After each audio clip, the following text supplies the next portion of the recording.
শুধুমাত্র half cup আটা দিয়ে তুলার মতো নরম তুলতুলে স্পঞ্জি মিষ্টি তৈরি করা যায়। না দেখলে বিশ্বাসই করতে পারবেন না আটা দিয়েও যে এতটা লোভনীয় কালোজাম মিষ্টি না দেখলে কিন্তু বিশ্বাসই হওয়ার কথা নয়। আটা দিয়ে তৈরি এই কালোজাম মিষ্টিটি বাজারে থেকে কোনো অংশে কম নয়। এত অল্প খরচে যে কালোজাম মিষ্টি হয় সেটা আপনারা না দেখলে বিশ্বাসই করতে পারবেন না। প্রথমবার এই মিষ্টিটি যারা তৈরি করবে তারাও কিন্তু পারফেক্টভাবে মিষ্টিটি তৈরি করতে পারবে, আর তাদের জন্য রয়েছে অসংখ্য টিপস। আসসালামু আলাইকুম everyone, welcome back to my channel. আটা দিয়ে তৈরি এই কালোজাম মিষ্টিটি তৈরি করার জন্য প্রথমে একটি মিক্সিং বলে 1 কাপ গুঁড়া দুধ নিয়ে নিচ্ছি। অবশ্যই কিন্তু গুঁড়া দুধটা ব্যবহার করতে হবে। আপনারা গুঁড়া দুধের মিষ্টি তৈরি করার সময় অবশ্যই ফুল ক্রিম গুঁড়া দুধটা নেবেন। আমি এইখানে ডানো ব্র্যান্ডের গুঁড়া দুধটা নিয়েছি। আপনারা ডানো অথবা ডিপ্লোমা ব্র্যান্ডের যে কোনো ব্র্যান্ডেরই কিন্তু গুঁড়া দুধটা ব্যবহার করতে পারবেন। এরপর হাফ কাপ আটা দিয়ে দিচ্ছি। আপনারা চাইলে আটার পরিবর্তে ময়দা ব্যবহার করতে পারবেন। 1 চামচ ঘি দিয়ে দিচ্ছি। আপনারা চাইলে ঘিয়ের পরিবর্তে সাদা তেলটাও ব্যবহার করতে পারবেন, তবে ঘি ব্যবহার করলে ঘ্রাণটা একটু বেশি ভালো আসে আর খেতে একটু বেশি ভালো লাগে। 1 কাপ গুঁড়া দুধ ও হাফ কাপ আটার জন্য 1 চামচ বেকিং পাউডার দিয়ে দিচ্ছি। বেকিং পাউডারটা অবশ্যই পরিমাণ মতো দেওয়ার চেষ্টা করবেন, না হলে কিন্তু মিষ্টিগুলো ফেটে যেতে পারে। তবে কিন্তু অবশ্যই বেকিং পাউডারটা ব্যবহার করতে হবে। আপনাদের ঘরে যদি বেকিং পাউডারটা না থাকে তাহলে বেকিং সোডাটাও ব্যবহার করতে পারবেন। এরপর হাত দিয়ে ঘিয়ের সাথে শুকনো উপকরণগুলো খুব ভালো করে মিশিয়ে নেব। অবশ্যই কিন্তু খুব ভালো করে মেশাতে হবে। এই কাজটা কিন্তু একদমই দ্রুত করার চেষ্টা করবেন না। হাতে সময় নিয়ে খুবই ধীরে ধীরে মেশানোর চেষ্টা করবেন, যাতে করে ঘিটা শুকনো উপকরণের সাথে খুব ভালো করে মিশে যায়। 2 মিনিটের মতো খুব ভালো করে মেশাতে মেশাতে একটা পর্যায়ে দেখতে পারবেন যে হাতের মধ্যে এভাবে মুঠো করে নিলে দলা পাকিয়ে যায় আর চাপ দিলে চুরমুর করে ভেঙে যায়। ঠিক তখন বুঝতে পারবেন একদম পারফেক্টভাবে মেশানো হয়ে গেছে। এরপর রুম টেম্পারেচারে থাকা 2টি ডিম নিয়ে নিচ্ছি। অবশ্যই কিন্তু রুম টেম্পারেচারে থাকা ডিম ব্যবহার করতে হবে। ফ্রিজের ঠান্ডা ডিম একদমই ব্যবহার করা যাবে না, তাহলে কিন্তু মিষ্টিগুলো একদমই শক্ত হয়ে যেতে পারে। ফ্রিজে থাকলে 1 ঘন্টা আগে বের করে রাখতে হবে, পরে ব্যবহার করতে হবে। এরপর চামচের সাহায্যে ডিমগুলোকে খুব ভালো করে ফেটিয়ে নেব। এমনভাবে ফেটিয়ে নেব যাতে করে ডিমের সাদা অংশের সাথে ডিমের কুসুমটা খুব ভালোভাবে মিক্সড হয়ে যায়।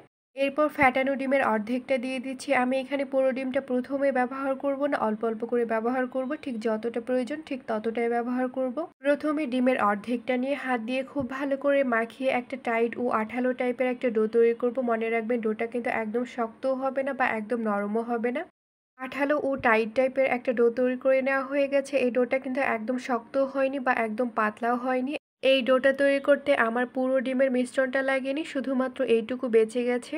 এরপর ঢাকনা দিয়ে দিচ্ছি। ঢাকনা দিয়ে 5 মিনিটের মতো রেস্টে রেখে দেবো, এতে করে ডোটা পুরোপুরিভাবে সেট হয়ে যাবে। মনে রাখবেন 5 মিনিটের উপরে কিন্তু একদমই রেস্টে রাখা যাবে না, এতে করে কিন্তু ডোটা আরও শক্ত হয়ে যেতে পারে। 5 মিনিট রেস্টে রাখার পর আমি ঢাকনাটা খুলে নিচ্ছি। এখন আমি আপনাদেরকে একটু দেখিয়ে দিচ্ছি ডোটা ঠিক কতটা সেট হয়েছে। এর জন্য আঙুলে অল্প একটু ঘি লাগিয়ে নিয়েছি। এখন ডোয়ের মধ্যে এভাবে করে চাপ দেবো, এতে করে যদি দেখতে পারেন যে আঙুলের মধ্যে ডোটা একদমই লাগছে না, তখন বুঝতে পারবেন একদম পারফেক্টভাবে সেট হয়ে গেছে। এরপর মিষ্টির শেপগুলো তৈরি করব। মিষ্টির শেপগুলো তৈরি করে নেওয়ার জন্য একটি চামচ নিয়েছি। চামচের সাহায্যে ডোয়ে থেকে এভাবে করে লেচি কেটে নেব, এতে করে প্রত্যেকটা মিষ্টির সাইজই কিন্তু সমান হবে। চামচের ঠিক সমান সমান করে আমরা ডোটা নিয়ে নেব। এরপর হাতের মধ্যে অল্প একটু ঘি বা তেল লাগিয়ে এরপর লেচিটাকে এভাবে করে নিয়ে আমরা মিষ্টির শেপটা দিয়ে দেব। আমি এইখানে কালোজাম মিষ্টির যে লম্বা ও চ্যাপ্টা আকৃতির শেপটা আছে সেই শেপটা দিয়ে দিচ্ছি। আপনারা চাইলে কিন্তু গোল করেও দিতে পারবেন। কালোজাম মিষ্টিটি তৈরি করার সময় অবশ্যই খেয়াল রাখবেন যাতে করে কোনো প্রকার ফাটা বা ক্র্যাক না থাকে, এতে করে মিষ্টিগুলো ভাজার সময় কিন্তু মিষ্টিগুলো একদমই ফেটে যেতে পারে। কালোজাম মিষ্টির শেপটা কিন্তু দিয়ে দেওয়া হয়ে গেছে। এই মিষ্টির মধ্যে কিন্তু কোনো প্রকার ফাটা বা ক্র্যাক নেই। মিষ্টির গাটা যেন একদম মসৃণ, ঠিক এইভাবে করে সবগুলো কালোজাম মিষ্টির শেপ দিয়ে দেব। ঠিক একইভাবে সবগুলো মিষ্টির শেপ দিয়ে দেওয়া হয়ে গেছে। দেখতেই পাচ্ছেন মিষ্টিগুলোর মধ্যে কোনো প্রকার ফাটা বা ক্র্যাক নেই। এখন এই মিষ্টি শেপগুলোকে আমরা তেলে ভেজে নেব। তেলে ভেজে নেওয়ার জন্য চুলায় একটি প্যান বসিয়ে দিয়েছি। প্যানটাকে খুব ভালো করে গরম করে নিয়ে এরপর পরিমাণ মতো তেল দিয়ে দিয়েছি। তেল দিয়ে দেওয়ার পর তেলটাকে হালকা গরম করে নিয়ে এরপর যে আমরা মিষ্টি শেপগুলো তৈরি করে রেখেছিলাম সেই মিষ্টি শেপগুলো এই হালকা গরম তেলের মধ্যে দিয়ে দেব। এভাবে করে সবগুলো মিষ্টির শেপ গরম তেলের মধ্যে দিয়ে দেব।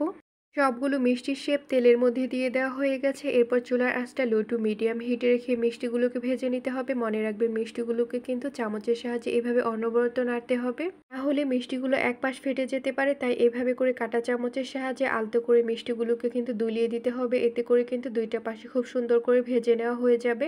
আর আঁচটা কিন্তু কোনোভাবে বাড়ানো যাবে না, তাহলে কিন্তু মিষ্টিগুলোর উপরে কালার চলে আসবে আর ভিতরে কাঁচাই থেকে যাবে। মিষ্টিগুলোকে ভেজে নিতে, নিতে যখন দেখতে পারবেন যে এরকম সুন্দর একটা কালার চলে এসেছে, ঠিক তখন একটি ছাঁকনির সাহায্যে এভাবে করে তুলে নেব। এতে করে এক্সট্রা যে তেলটা আছে সেটাও কিন্তু ঝরে যাবে। সবগুলো মিষ্টি প্লেটের মধ্যে তুলে নেওয়ার পর চুলায় আরও একটি প্যান বসিয়ে দিয়েছি। প্যানের মধ্যে দিয়ে দিচ্ছি ১ কাপ চিনি। ১ কাপ চিনির জন্য ৩ কাপ পানি দিয়ে দিচ্ছি। পানির পরিমাণটা একটু বেশি করেই দিতে হবে, কারণ এই মিষ্টি তৈরি করার সময় শিরাটা কিন্তু একদমই পাতলা হয়। এরপর ফ্যাটানো ২ টা এলাচি দিয়ে দিচ্ছি। এতে করে ফ্লেভারটা খুবই ভালো আসবে। আপনারা চাইলে এটা স্কিপ করতে পারবেন। এরপর এই চিনি শিরাটাকে আমরা খুব ভালো করে জাল করে নেব। অপেক্ষা করব একটা বলক চলে আসা পর্যন্ত। খুব বেশি কিন্তু জাল করে নেওয়া যাবে না, একদমই কিন্তু ঘন করা যাবে না। অপেক্ষা করতে হবে একটা বলক চলে আসা পর্যন্ত।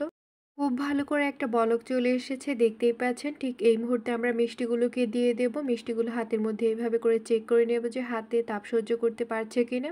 যদি দেখতে পারেন যে মিষ্টিগুলো হাতের মধ্যে তাপ সহ্য করতে পারছে, ঠিক তখনই শিরার মধ্যে দিয়ে দিতে হবে। এরপর ঢাকনা দিয়ে দেব। ঢাকনা দিয়ে চুলার আঁচটা মিডিয়াম হিটে রেখে ১০ মিনিটের জন্য রান্না করে নেব।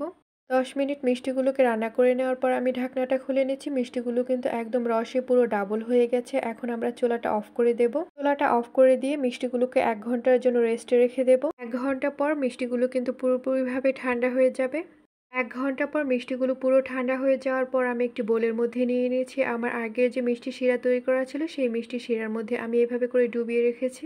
দেখতেই পাচ্ছেন মিষ্টিগুলো ঠিক কতটা লোভনীয় লাগছে। আর হ্যাঁ, যদি আমার এই মিষ্টি তৈরির রেসিপিটি আপনাদের ভালো লাগে তাহলে অবশ্যই লাইক, কমেন্ট আবার শেয়ার করবেন। ইউটিউব থেকে দেখে থাকলে সাবস্ক্রাইব করবেন। আর ফেসবুক পেজ থেকে দেখে থাকলে ফলো করবেন।